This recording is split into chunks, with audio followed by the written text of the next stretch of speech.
Good morning, everyone.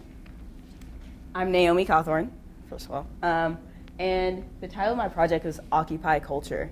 It was really funny because at the beginning of the whole SYP process, I was really into countercultures, and I thought, wouldn't it be cool if I lived in the 50s and the 60s and I was a beatnik or a hippie? And then I thought, well, what if there's the potential to have a counterculture now? And so I thought the only thing that could be would be Occupy. So I started to look at that. And then the more I looked at Occupy, the more I found out that there was some sort of connection between social movements and economics. So that was the main point of my project, was finding these connections and how the economy affected successful social movements. So starting this, I really had to look back at sociological theories, which was kind of difficult because I'm not a sociologist at all. So you start with this. There's old social movements, which would be like Industrial Revolution and people fighting for higher wages, lower work hours, better benefits, that sort of thing. There's a difference between those movements and these movements, which are what Fred Rose calls middle class movements, because there's a class culture theory that says that each class, as in upper, middle, and lower class, they form together to make movements in different ways. So the lower class may do a labor movement, and the middle class does a new social movement, which means that they're heavily ideology based. And so these movements, you think the ideal new social movement would be the civil rights movement in the 50s. So these movements, in order to be successful, need government legislation to be passed in their favor. So you think the civil rights movement, there was the Brown versus Board of Education, which it was unconstitutional for there to be segregation within the classroom. And then the Voting Rights Act and things like that were passed, and that's how the movement was successful. So you need the government. Hi. Okay. Good morning. So my question became, how are these movements affected by the economy?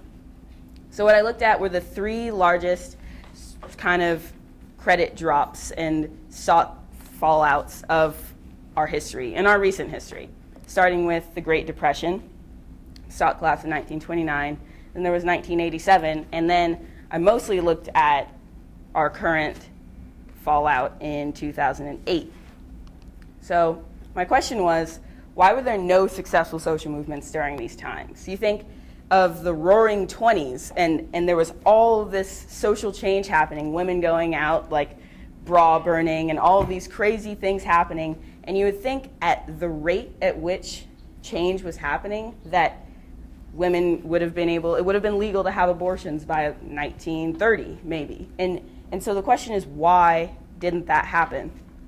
So I came up with this idea, is that since these movements are new social movements and they're middle class, so if you took this entire school as the entire population, say the first two floors would be the middle class, and then only the second floor would be the people that believe in a movement, that they're in no way the majority. And so in respect to the government, majority always rules with votes, and that's just how it works.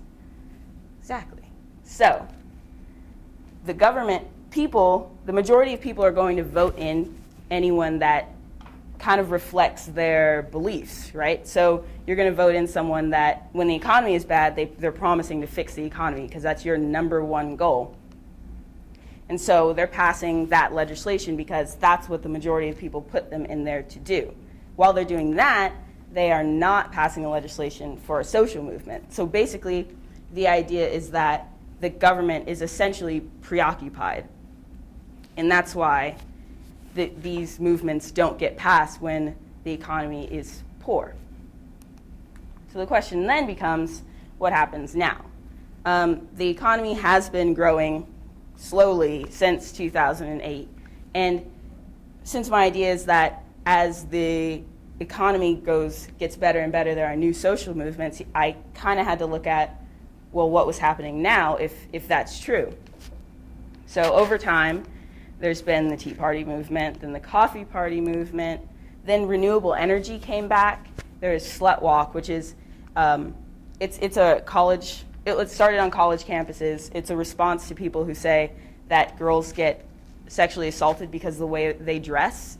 They're provoking it through their dress. So then there was this whole big movement throughout college campuses based on that. Occupy Wall Street became really big. LGBT social movements and Coney 2012 kind of popped up. So over time, these movements are going to grow and grow and grow, and that's basically the idea. I mean, you also have to take into account that capitalism is on a boom and bust cycle inherently. That's not going to change. So the idea is that as the economy gets better, there are more social movements, and when it drops, there are not. So, thank you. The whole SYP process has been really kind of fun for me because I'm the kind of student that sits in class and I'm like, okay, well, I appreciate this, but I kind of want to know more about it. And so I sat in my econ class this year, and my teacher even recognized that it's sort of a gloss over of economic ideas. And so I was really interested in it, and I was also really interested in social movements. I always thought I wanted to be a sociologist or anthropologist. So I kind of took those two things and mashed them together, which was really, really fun for me because that's the kind of student that I am and the kind of person that I am. I just really like trying to find things out. And so this was really, really great opportunity for me to kind of see what I could do. And it was hard at some points. I went kind of up and down with my idea. At certain points I was like, oh goodness, the question isn't hard enough, because I used to not have the economy part in there. I was just asking, like, what makes a successful social movement? Well, I found that out, and I kind of wanted to make it harder and harder, and the counterculture thing wasn't working out for me, so then I kind of had to keep tweaking it until I was just doing all of this research. And so it ended up being a great question and a really, really great experience for me. So, any questions?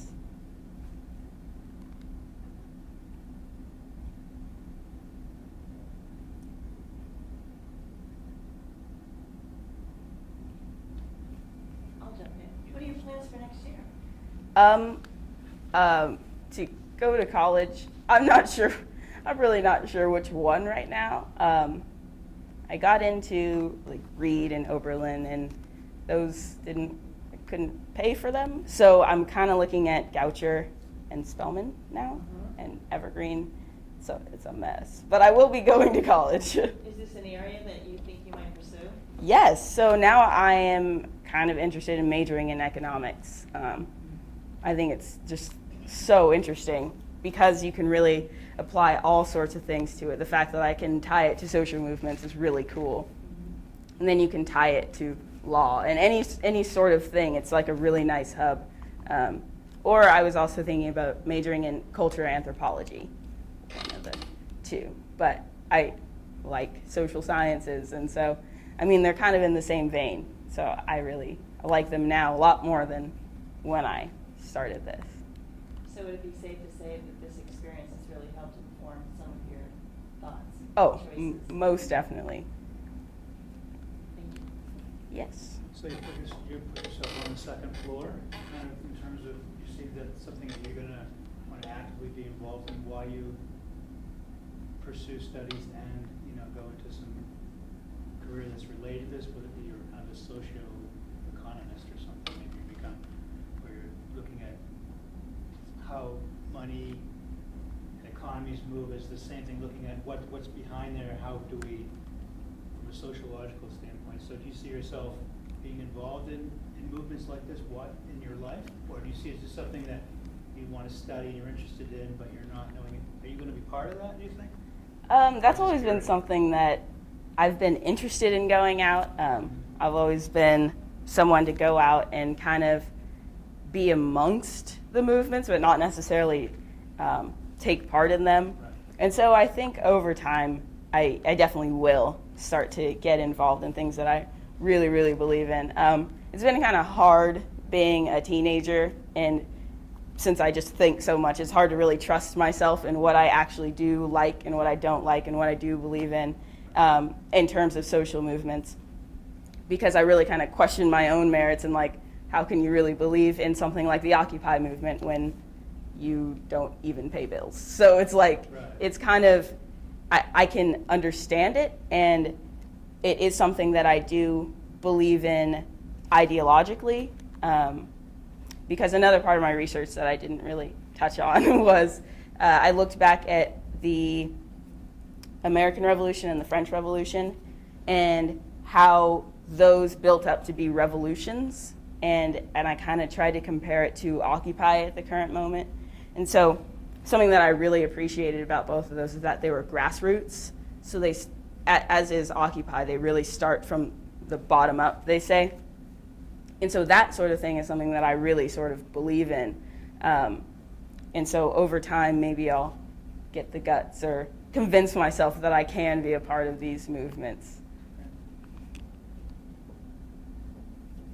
Do you want to talk a little bit about your trip to New York to see the Occupy meeting and maybe the type of people that you met there? Yeah, so kind of in the middle of this over winter break, I went down to New York to see occupiers, and that was after they had been kind of booted out of Zuccotti Park, and they were kicked out because the police said that it was a sanitary hazard for them to be there. So they really make the most effective use of the internet. That's why it's so successful, I think. So they have the internet, and what I did was I just kind of went on their main website, and they post these new sort of meetings that they have. So they have these like weekly or bi-weekly meetings. And so I got to go to one just because it's like free and open information. They want a lot of people to come in. And it was on 60 Wall Street, which is this sort of, it's a indoor public space, which was kind of weird. But they were all sitting there, and my mom said, "Oh, there they are," because she kind of just knew how they looked. I wasn't assuming anything, but she was, and she was actually correct. So they were sitting there strumming on their guitars and meeting. I interviewed one woman while I was there, which was really cool. And I think the best question I asked her was if she believed in capitalism. And I'm not sure if it was really a surprising answer or what I was expecting, but she said that she does believe in capitalism, but not in the way that it's practiced now. She believes that there are improvements that can be made to the way that we as a country practice capitalism, which was really interesting to me because I kind of take capitalism for granted. It's just something that's ingrained in the way that we function on a daily basis. And so that she sort of implied that we could change that was really, really cool. And so she got into a little angry rant as well about how the people upstairs, because we were literally just in the midst of investment banks all on Wall Street. They were upstairs. She just didn't believe that it was fair that they could go in and not really care about the repercussions of their actions, and how they can actually just tank an entire country and affect the whole world on their recklessness and not get punished for it, which is a completely valid point. I understand that entirely, but I appreciated that she brought that up. That was really cool. Naomi, how did this experience, the process of your project, stretch you, push you, maybe make you look in different directions that might help you in the future? Oh, definitely. It was difficult for me because I've done research projects in the past. We're not actually research projects. So I actually had to learn how to do research, which is kind of difficult because I was under the impression that I knew how. So I had to go back with Mr. McGrath and Mr. Canosi's help and kind of go through JSTOR and figure out. I had to relearn, actually learn how to cite things. It was hard to kind of go back and figure out that I didn't actually knew what I thought I knew. That definitely stretched me, because I'm kind of also in that way, I know everything a little bit. So, which is not true. I have learned that in its entirety. that I have sort of, that I can go to people that know more than me and they can kind of help me, especially with something like this. That was really great. And the whole writing process, writing I think it ended up being like 26 pages, that I had never done before either. So it really stretched me as a student a lot, and I consider myself, so it stretched what I thought I could do. Especially, I think the thing too that really stretched it was I came up with a thesis, which was, I didn't expect that I'd be able to do that. It's new information, and I had to find out how that was new, which meant I had to go back and read all these things to make sure that I wasn't saying something that someone else had said before. And so I thought that was really cool. And another thing was, like, I found that even though I thought that I was always sort of, the way that I thought was interdisciplinary, this really, really proved that to me. I would be in chemistry actually helped me kind of come up with some of this, because we were learning about reactions and that you need a lot of activation energy to get one reaction to go all the way. And so I was thinking about the way that I thought about economic graphs. I was thinking of those in relation to a chemical reaction, and I thought, like, what would be that activation energy to start a social movement if it goes this way? And that was sort of a way that helped me do this, which is kind of strange, but did. Ivy, what was one of your biggest takeaways from this whole process?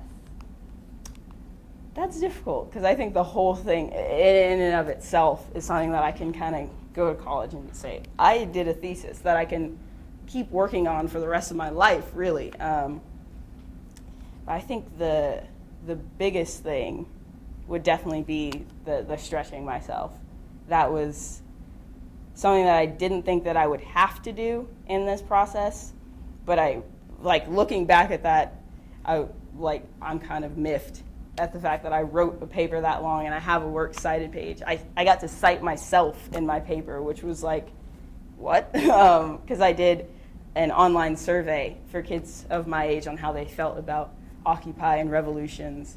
And so me quoting them, I got to cite myself. And it really, as hard as something may seem, or as easy as something may seem at the beginning, it's probably going to be, I don't expect what's going to happen at the end, which is, like, I appreciate that. I really like not knowing what's going to happen. So definitely, that's what I'll take away. Yeah. Are you done, or are you still curious? Oh, I'm definitely still curious. I'm curious to see if this will actually hold up the more research that I do. I know that I kind of did a glaze over with my research, and I kind of delved into the Great Depression really for this. So I could kind of stretch and see all over the world if this is true. I started reading the book Why Nations Fail, and I'm really into nonfiction books, so that's just another one. And they have a theory as well, an socioeconomic theory, and it's a hefty book. And so the way that they go about their research is really inspiring, actually. They went to the Congo, and they went back to colonization, and they went forward and all around, and that was like really cool. So I know that I can keep going with this, definitely. Any other questions? I had more of a comment. I don't know why I started last time asking a question, but what was impressive for me, just from when I sat down and read the abstract, I thought about my initial kind of impression of Occupy, what it was about, and I'm a very liberal person, but I found it very radical, and part of it was kind of, I thought, what is this about really? I read some things, but it was really nice for me to think about that as a social movement and the economy and how that kind of, those things were wed. And I really appreciate the research you did. It kind of helped me look at it in a different light. So I'll say thank you to you for just kind helping me look at it in a new way, because I want to always be able to be flexible the way I look at the world and see things happening, rather than just a radical movement, more something that's important, and it's pointing to something bigger, not just the people upstairs, but to the global thing too. So thank you for that. Thank you. Something that I didn't mention on that note about Occupy was that another part of my project was attempting to predict the future of Occupy and whether or not it would be successful in the sense of getting this legislation passed. And I found that it probably won't get any legislation passed because the sort of combination of the financial sector and the government is just so delicate that if the government were to pass legislation regulating the financial unit, it would almost be regulating itself, and the government isn't really into doing that. And so it was really cool looking at the people that have gone from the government to something like Citigroup and from JP Morgan to the government, and that was interesting. But the thing that I did find was that Occupy, which with its slight tinge of a revolutionary ideal almost, that can, because the importance of Occupy rather lies in its being. So just because it's there saying that these sort of things need to change, that there are structural issues in the way that we practice capitalism, that is the significance of the movement in and of itself. That they're being bold enough to say that on Wall Street sort of paves the way for these new sort of revolutionary structuralist movements to come out and say something's wrong. So that's what I found was really cool about it. Anything else? All right. Thank you so much.